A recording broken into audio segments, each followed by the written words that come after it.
И снова здравствуйте, мои уважаемые зрители. На дворе у нас продолжается 7 марта, и следующий мой материал также будет посвящен сводке с фронтов. Причем я отдельно хочу поговорить об одном отдельно взятом фронте, где российские войска одержали очень важную, я бы даже сказал, ключевую победу. Речь идет о взятии Изюма. То есть пришли сообщения о том, что российские войска не только прорвали фронт и закрепились на южном берегу Северского Донца, но и уже почти зачистили город и начинают развивать наступление на юг.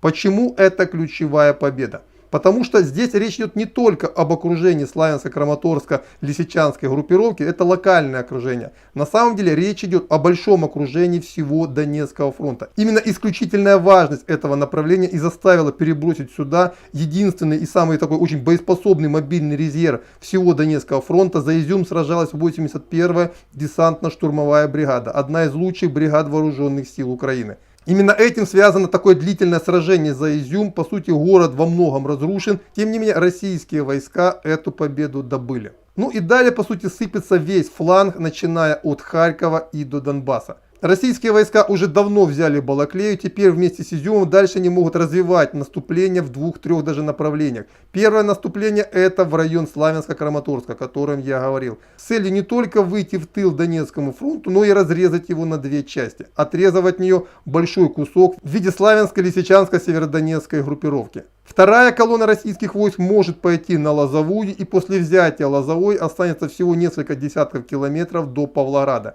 Таким образом будет перерезана последняя трасса, которая связывает Донецкую группировку с Большой землей, а именно с Днепропетровском. Ну и третье направление, где российские войска могут развивать свой успех, это Красноград. А Красноград, взятие Краснограда, по сути, приведет к почти полному окружению Харькова.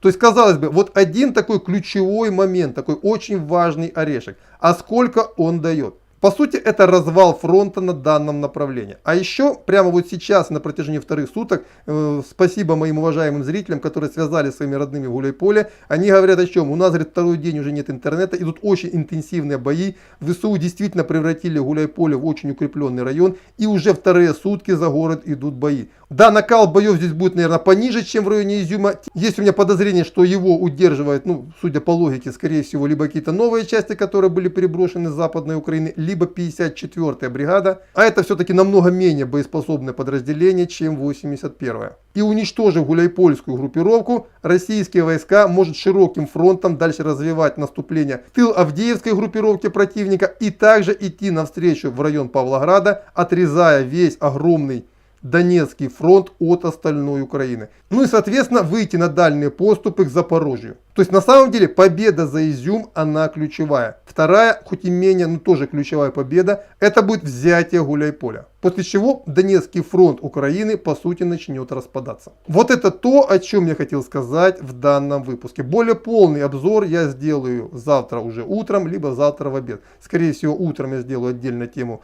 ну, более глобальную, а обзор я, скорее всего, сделаю в районе обеда. На этом пока все. До свидания. Подписывайтесь на канал. Ну и до новых встреч.